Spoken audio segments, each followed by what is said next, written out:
because of the retirement of Henrik Lundqvist. You know how we love to rank things here at NHL Network. Of the goalies that debuted 99-2000 season and since, roughly 20 years, here are our top 10 according to NHL Network research. Rupper, 6 through 10, who jumps out at you? Well, they all jump out. I mean, you're talking about great all-time, some of these guys, all-time greats. But I want to pay attention to a couple right here that kind of jump out to me. Let's start with number 10 there, Braden Holtby. And Braden Holtby is one to me where, he got his cup. We know with the Washington Capitals when they won that Stanley Cup. But there was many times where that team, they weren't very good defensively, and Braden Holtby was dialed in, and that team has been very good for a very long time. So I love the fact that he got his cup, because I think that that's a measurement that a lot of people like to throw at these goaltenders and their greatness, right? And that brings me to another one who's got 2, in Corey Crawford, who you talk to anybody who's played against him. In my couple years playing in Minnesota, I saw Corey Crawford. I went there and I was like, yeah, you know what? I know Corey Crawford's won a couple cups, but, you know, that was a great team. That was the mindset. Then I saw him inside the division. Corey Crawford at times was as good as anybody that's played the game in the last 20 years. I mean, that guy was dominant. Talk to Jonathan Taves. Talk to Patrick Kane, Patrick Sharp. These guys will say through and through, this guy doesn't get enough love. So I just want to give him a shout-out as well, because he was a dominant goaltender. There was a dominant goalie at number 5 when the Boston Bruins won the 2011 Stanley Cup. He was a 9th-round pick, Rupper. 36-year-old Tim Thomas won the Conn Smythe. Tim Thomas, when he was at his best, I mean, look out. I mean, I never thought we'd see another Dominic Hasek, because just stylistically, or the lack thereof, just doing, there's no structure to it. He just simply made saves, and that's Tim Thomas. He was that, since Dominic Hasek, it's probably the closest thing you have to him, is just as far as being kind of unorthodox, but at the end of the day, you get paid to stop pucks, and that's what Tim Thomas did. And when they won that Stanley Cup, I mean, Tim Thomas, he was unbeatable. He was unbelievable. Yes, he was. Shut out Vancouver on their home ice. Speaking of shutouts, if you want to clinch a series, go to 88. He's the state-of-the-art, the big cat Rupper, Andrei Vasilevskiy. Yeah, and Andrei Vasilevskiy doesn't have as much of a runway, I guess, of years playing in the league as some of these other guys. But with that being said, this list could change immensely over the next number of years, because I think this guy's got an opportunity. Vasi has an opportunity. Hear me out here. A lot of work to be done, but he's got an opportunity, I think, of being, he could be the best goalie ever, I think. Wow. I think that's how good this guy is. Sure, health comes into that, how his team is. And right now, they're still back-to-back Stanley Cup champions, but this is one to watch for, because I think when it's all said and done, you're talking a potential of a top 3 guy all time. He's certainly on a special trajectory. To number 3, the now retired Henrik Lundqvist. What a career.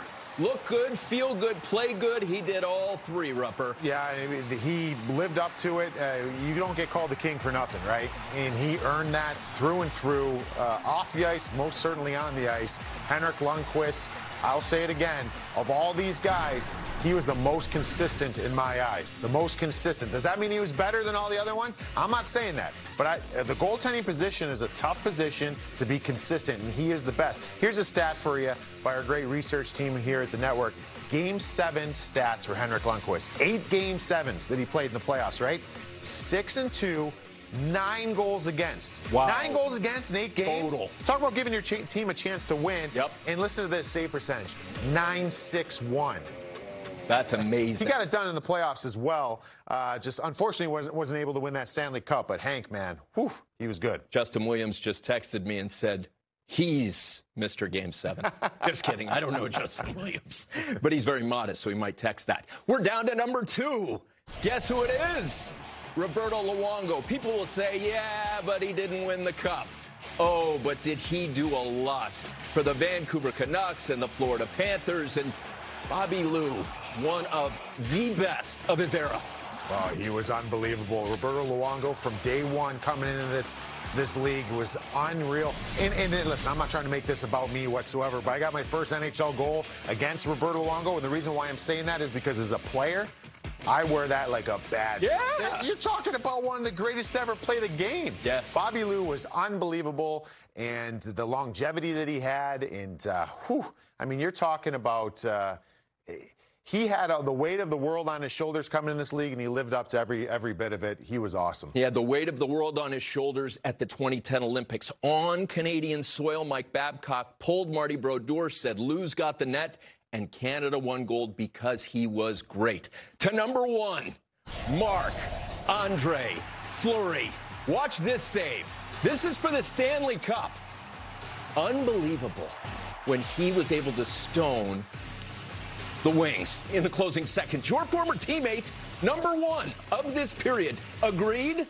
Yes, absolutely. I will agree with that. I mean, you look at the stats that he has, the number of wins, the all-time wins. I mean, look who he's up there with. And we just talked about Roberto Luongo, and that's a big reason right there for his all-time wins list, why he's there. And look at Marc-Andre Fleury. You only got 2 in front of you. And guess what? He had his best, in my opinion, his best year of his career this past season. Vezina winner. He's a Vezina winner. So, man, Marc-Andre Fleury has been this has been a really exceptional group since those years, though, Tone. I mean, I don't know in hockey history. Look at this collection of guys right here. Extraordinary. It's really fun to take a good dive into it, but that's what we got. And I love that list. I really do. The position has come a distance. When you look back, and it's the nature of sports, higher, faster, farther, bigger, stronger. The idea that goalies have become such a specialized athlete. We look at the state of the art in Andrei Vasilevsky. You and Weeksy have described him as a tight end / linebacker who's got the mobility to be able to cover the 4x6 like no one else can. Yeah, and I think that's the unique thing when you look at this list of guys. They all have their own attributes, right? They're not. The goaltending position is not a cookie-cutter position. No. I mean, everybody's got something different. I mean, Corey Crawford played the game different. Carey Price has that graceness to him, the calmness, never gets out of position. Jonathan Quick, maybe the most athletic guy. Marc-Andre Fleury might have something to say about that, though. He's so athletic. Andrei Vasilevsky's a blend of all that, you know, and I just, that's what I love about the position. Tim Thomas plays a position like not many guys do, and not many have success doing it. So that's the intriguing part about the goaltending position is, hey, at the end of the day, we just want you to stop the puck. These guys did it in all different ways. Thomas was a 9th-round draft pick. We only have 7 rounds now. They didn't expect much out of him, and he won a cup for Boston. Amazing!